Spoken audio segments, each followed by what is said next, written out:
पाऊण inch margin वाढवायचे आणि आपल्याला इथे अर्धा इंच मार्जिन वाढवायचे। अशा पद्धतीने आपल्याला दोन ठिकाणी मार्जिन वाढवायचे। Hello friends, welcome ladies fashion club. स्वागत आहे तुमचं आजच्या नवीन व्हिडिओमध्ये। खूप दिवसातून आपण व्हिडिओ करतोय। आज आपण फोर्टक्स विदाउट योगपट्टी कशा पद्धतीने मापा टाकायची ते मी शिकवणार आहे। खूप सोपी पद्धत आहे। दोन प्रकारे चेंजेस केल्यानंतर तुम्ही कुठल्याही ब्लाउजला विदाउट योगपट्टी फोर्टक्स करू शकता। पण त्याआधी सगळ्यात महत्त्वाचा प्रश्न म्हणजे तुम्ही भरपूर सारे कॉल मेसेज केले की दादा तुम्ही व्हिडिओ का टाकत नाहीये। त्याचं रिझन म्हणजे मागच्या महिन्यात एकच बॅच होती, पण ह्या महिन्यात आपण दोन बॅच केल्यामुळे फार कमी वेळ भेटतोय। माझी खूप इच्छा असते की रोज काही ना काही नवीन व्हिडिओ बनवावा, पण रात्रीची बॅचला पण खूप उशीर होतो, दिवसाची बॅचला पण उशीर होतो, त्याच्यात आपल्या शॉपचं पण काम असतं। त्याच्यामुळे सध्या बिलकुल वेळ भेटत नाहीये।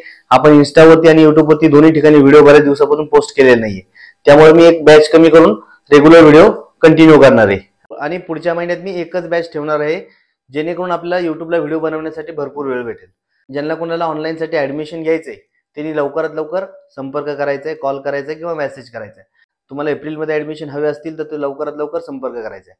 तर आपण बघूया बॅक साईड मी 34 इंचाची बॅक साईड कटिंग केलेली कस्टमरचा ब्लाऊज आहे। मी फोर्टक्स ब्लाऊज ह्याच बॅक साईड पासून कसा तयार करायचा विदाउट योगपट्टी हे मी तुम्हाला शिकवणार आहे। तर तुम्ही लक्ष देऊन बघा। तुमच्याकडे 34 इंच मापाची जर छातीचा ब्लाऊज असेल तर त्याला तुम्हाला विदाउट योगपट्टी जर ब्लाऊज कटिंग करायचं असेल तर कशा पद्धतीने माप वाढवायची ते तुम्हाला मी थोडक्यात सांगणार आहे।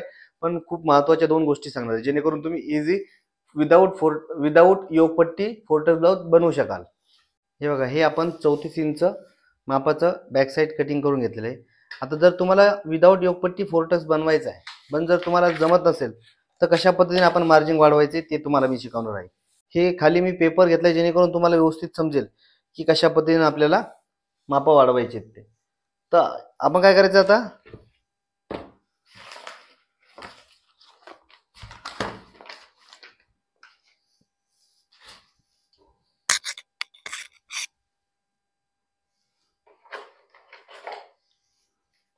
तर हे बघा, आता मी ही बॅक साईड पेपरवरती ठेवून घेतलेली आहे। तर अशा पद्धतीने आपल्याला अस्तरवरतीच ठेवून घ्यायचे। मी तुम्हाला व्यवस्थित दिसावं म्हणून पेपर यूज केलाय खाली। 34 इंचासाठी जर आपल्याला विदाउट योगपट्टी फोर्टक्स बनवायचा आहे तर बॅक साईड ठेवल्याच्या नंतर सरळ खालच्या साईडला आपल्याला काय करायचंय, 1.25 इंच मार्जिन वाढवायचं। किती इंच? 1.25 इंच। तर इथे खालच्या साईडला मी 1.25 इंच मार्जिन वाढवलेलं आहे।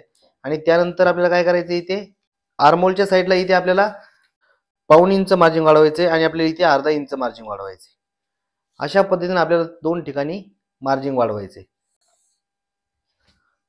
त्यानंतर आपल्याला आहे त्याचप्रमाणे इथे ब्लाऊज आपल्याला जशी बॅक साईड आहे त्याचप्रमाणे आपल्याला इथे ड्रॉ करून घ्यायचे असं। तर अशा पद्धतीने आपण माप वाढवलेली आहेत, लक्षात ठेवा। अशा पद्धतीने आपण काय केलंय, माप वाढवलेली आहेत। आता आपल्याला काय करायचंय, फ्रंट साईडला योगपट्टी नाहीये, त्यामुळे आपल्याला काय करायचंय, सरळ इथे खालच्या साईडला 3.5 बाय 5 इंचाचा टक्स घ्यायचा। 3.5 इंचापासून पुढे आपल्याला 1 ते 1.5 इंचाचा टक्स घ्यायचा आहे आणि इथे वरती आपल्याला 5 इंच ते 4.5 ते 5 इंचापर्यंत आपल्याला टक्सची उंची ठेवायची। हा आपला मेन टक्स असणार आहे। हा काय असणार आहे, आपला मेन टक्स। त्या टक्सचं जे माप आहे ते आपल्याला 3.5 पासून पुढे ठेवायचं आहे, 1 ते 1.5 इंच, आणि आपल्याला 4.5 ते 5 इंच त्या टक्सची उंची ठेवायची। त्यानंतर आपल्याला हे जे आपण मार्किंग केलेलं आहे ते आपल्याला कटिंग करून घ्यायचंय।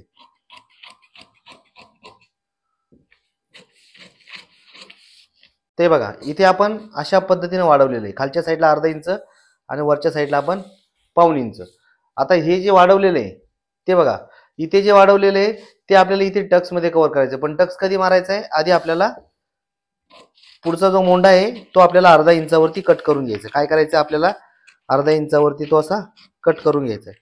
आणि अर्धा इंचावरती कट केल्यानंतर आपल्याला इथे बरोबर जिथे आर्महोलचं सेंटर आहे त्या सेंटर प्रमाणे टक्स घ्यायचा। पण टक्स कुठे घ्यायचा आहे, समजा इथे आपला छातीचा सेंटर आहे, हा जो खालचा टक्स मारलेला आहे इथून वरती आपल्याला 1.25 इंचावरती ते 1 इंचावरती छातीचा सेंटर पकडायचा आहे।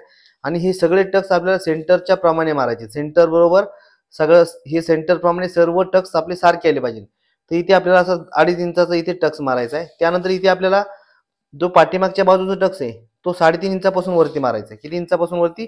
3.5 इंचापासून वरती मारायचा आहे। तर अशा पद्धतीने आपल्याला हा टक्स मारायचा आहे। आणि इथे पण आपल्याला बरोबर आर्महोलच्या सेंटरला 1.5 इंचाचा टक्स मारायचा आहे। त्यानंतर आपल्याला फ्रंट साईडचा गळा कटिंग करायचा आहे। बघा, त्यानंतर आपल्याला काय करायचं आहे, फ्रंट साईडचा गळा कटिंग करायचा। फ्रंट साईडचा गळा आपला 7.5 इंचाचा आहे, तर आपण 7.5 इंचावरती हा गळा कटिंग करून घेणार आहोत।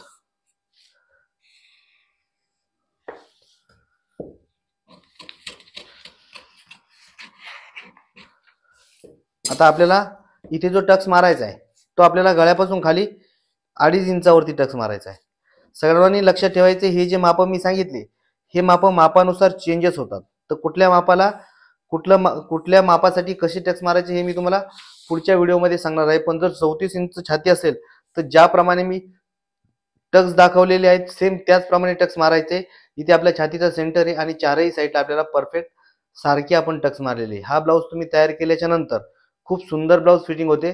हा जो टक्स आहे हा 1.5 इंचाचा मारल्यानंतर आपण जे खाली मार्जिन वाढवलेले ते कव्हर होणार आहे आणि बाकी फोर टक्सची जी फ्रंट साईड ती थोडीशी एक्स्ट्रा ठेवायची, त्यामुळे आपण 1.25 इंच वाढवलेले आहे.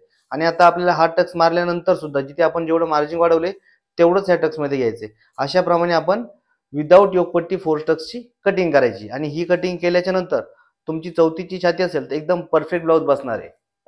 तुम्हाला व्हिडिओ आवडला असेल तर लाईक करा, शेअर करा आणि सर्वांना मनापासून सॉरी, कारण बऱ्याच ताईंनी कॉल आणि मेसेज केली की दादा तुम्ही व्हिडिओ का टाकत नाही, आम्ही रोज वाट बघतो.